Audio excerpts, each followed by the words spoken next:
En exagérant un brin, si je veux étouffer la contestation, il faudrait que je trouve une solution. La totale. Une attaque ciblée, par surprise, et qui tétanise l'adversaire. Pierre-Olivier Zappa. P.O. Salut Richard. Tim Hortons est en feu. Est en feu. Et je sais pas si t'es plus Tim, Starbucks, petit café de quartier. Tu sais, quand t'as besoin d'un boost d'énergie, Richard, où est-ce que tu Je prends un t'arrêtes? petit expresso le matin, puis c'est tout. Moi, comme C'est café, tout? là, Ah oui? je prends pas de café dans la journée. Félicitations. Moi, je suis tout le contraire. Je suis peut-être rendu à mon 4e. Écoute... Service à l'auto? Pour le café? Service à l'auto, oui, parfois. Okay. Oui. Et j'arrête souvent chez Tim Hortons. Compagnie canadienne qui appartient désormais à Restaurant Brands, qui est également propriétaire de Burger King et qui dévoilait ses résultats financiers aujourd'hui.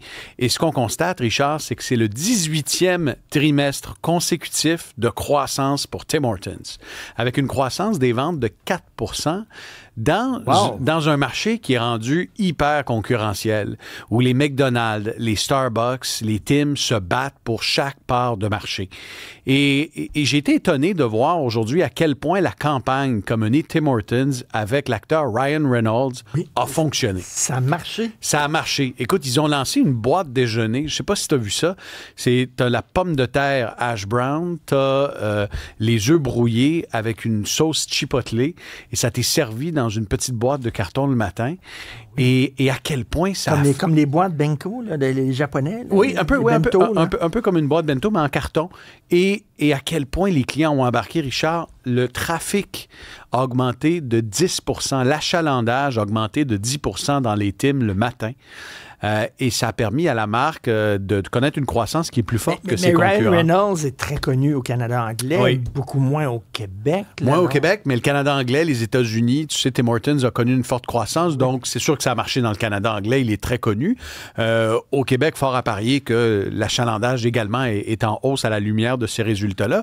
Mais la guerre du café, Richard, là, c'est une guerre à coût de centaines de millions de dollars investis par les marques pour aller vous convaincre de pas arrêter chez McDonald's, de passer par chez Starbucks. Et quand tu regardes les stratégies de prix, elles sont très distinctives. McDonald's a frappé un grand coup en vendant son café régulier petit format à 1 $.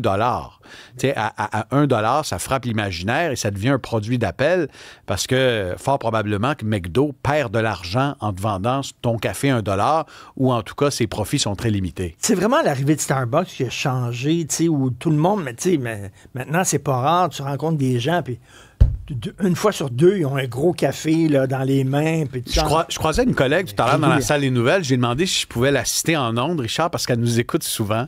Mais elle m'a dit non, parle pas de moi. Je lui ai demandé, elle avait son café Starbucks et c'était pas un café régulier. Café régulier chez Starbucks, c'est 2,25 $ à peu près. C'est un café... Elle avait un latte, tu sais, un latte probablement avec lait d'avoine ou tu sais, quelque chose de fancy. Et elle m'a dit c'est 6,29 $ avec le pourboire qu'elle laisse. 6,29 $. Alors, mettons que tu en prends 4 café. Pour un café. Tu sais, il y a les cafés à la citrouille puis tout ça. Absolument. Là, moi, j'embarque pas là-dedans, mais vraisemblablement, c'est extrêmement populaire. Ça va de la période. Stéphanie, est-ce que c'est une fan de café latte à la citrouille? Pas à la citrouille, non. Juste simple latte, mais avec lait fancy, comme t'aimes l'appeler. Non, mais c'est vrai, Richard. C'est du lait fancy, le lait d'avoine. Non, mais quand t'es sans lactose, t'as pas le choix. Oui, mais l'autre fois, à chaque fois que je me présente dans un café et qu'on me demande est-ce que vous préférez du lait normal? Je suis toujours un peu gêné. Oui, le lait de vache, s'il vous plaît. J'ai l'impression d'être un réactionnaire. Quelqu'un qui... je tourne le dos au véhicule électrique, j'achète plus en ligne, puis je bois du lait de vache. Make America Great Again. Écoute, P.O., tu sais, il fut un temps où tu rentrais dans un restaurant, tu disais, est-ce que je peux avoir un café, s'il te plaît, puis te donner un café? Oui. Là, c'est un café équitable ou pas équitable? Non, équitable. Est-ce que de lait ou pas de lait? Oui, du lait. Lait d'amande ou lait de vache? Lait de vache. Citrouille, pas citrouille. Un gros... Donne-moi un café, t'as boire. Sans OGM, avec OGM. Écoute. C'est long en Christie, maintenant. Et si vous remarquez, le prix du café dans les restaurants n'a pas suivi le cours mondial du café, qui est à un sommet. Je jasais avec le professeur Sylvain Charlebois, qui est en Colombie cette semaine. Et je dis à Sylvain, écoute, ramène-moi un sac de café au prix où c'est rendu. Et il dit, non, même en Colombie, ça coûte une fortune. Et pourtant, des bannières comme Tim Hortons n'ont que timidement augmenté le prix de leur café. Certains, comme McDo, l'ont même baissé.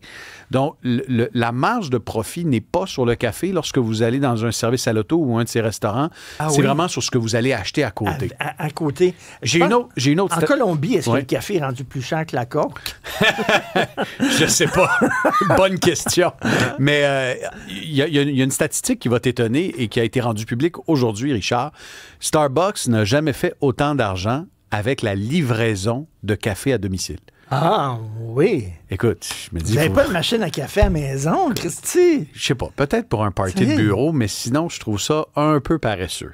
Mais fais ton café. Tu sais, ils ont fait combien de revenus en livrant du café à domicile? Non. Ils ont fait 1 milliard de dollars cette année avec la livraison à domicile. Ça inclut parfois un petit sandwich ou un petit à côté, mais ils ont fait 1 milliard de dollars. Il arrive chaud. Il arrive chaud, oui. Tu sais, il y a souvent une espèce de sac hermétique qui permet aux livreurs ton café chaud. Ouais, tu parles de guerre du café. J'avais lu il y a plusieurs années de ça, il y avait 2 grosses compagnies de café aux États-Unis qui se faisaient la guerre. Alors, le café A disait que le café B, c'était pas bon. Le café B disait que le café A était pas bon.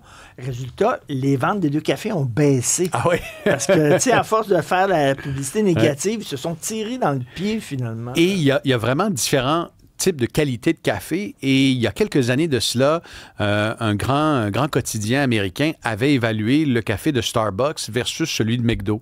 Parce que McDo et le McCafé, c'est arrivé assez tard dans l'histoire de McDonald's.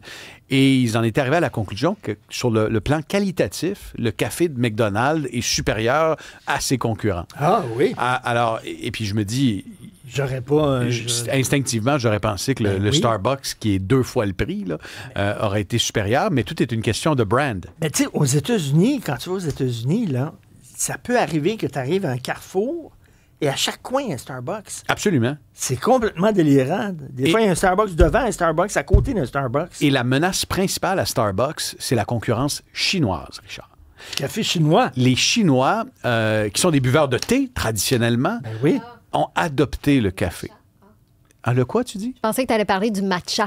Non. Parce que le matcha est très tendance aussi. C'est japonais, surtout, le matcha. Hein? Et c'est vrai, c'est tendance. Les Chinois ont adopté le café et Starbucks a ouvert pas mal de succursales en Chine. Mais là, il y a des entrepreneurs chinois qui ont flairé la bonne affaire et qui offrent désormais une concurrence très robuste à Starbucks en sol chinois. Et attention, aux États-Unis, à New York, commence à avoir des multinationales chinoises du café qui viennent livrer une concurrence à Starbucks. Et il y a même une chaîne, Richard, une chaîne chinoise où il n'y a pas de caissier, il n'y a pas d'employé en avant qui offre du service à la clientèle. Tu arrives, tu commandes ton café sur ton téléphone portable et il y a quelqu'un qui vient simplement te le déposer sur le comptoir. Il n'y a aucune transaction qui se fait en magasin. Et Starbucks craint à l'heure actuelle que ce modèle chinois ne lui fasse mal ailleurs qu'en Chine. Wow! Écoute, la guerre du café. Où t'en es rendu dans ton cheminement concernant la cravate? C'est spirituel, hein? Oui. Non, mais c'est un gros changement. Ça a l'air d'un petit détail, mais... Et comme je suis dans le registre de la confidence à ton micro et que je me permets de me livrer justement à toi, j'ai cheminé parce qu'après notre entrevue d'hier, j'ai reçu des appels et je trouve ça très polarisant. J'ai reçu des appels de certains amis, de proches conseillers, de gens du public. Et les gens ne sont pas... Il n'y a pas de consensus, Richard. J'adore ça. Il y a des gens qui m'ont écrit, m'ont dit qu'ils aimaient vraiment ça, qu'ils aimaient le look après le TVA 22h et je leur en remercie. Alors, je suis toujours en cheminement. Est-ce que la semaine prochaine, je vais revenir à la cravate? Est-ce que ce serait la cravate à temps partiel? Je vais statuer, mais je réfléchis. Est-ce que je pourrais y aller un peu plus décontracté à 18h30 puis adopter un ton un peu plus formel à 22h? C'est fort possible. Le nœud papillon? Ah non, le nœud papillon, j'ai jamais été un fan. L'ascotte? Ah non, je suis pas encore j'ai pas encore mes titres de noblesse, Richard. Alors, on t'écoute. Cravate, pas de cravate, on t'écoute à 22h. Je serai au poste. Merci, Richard. Salut.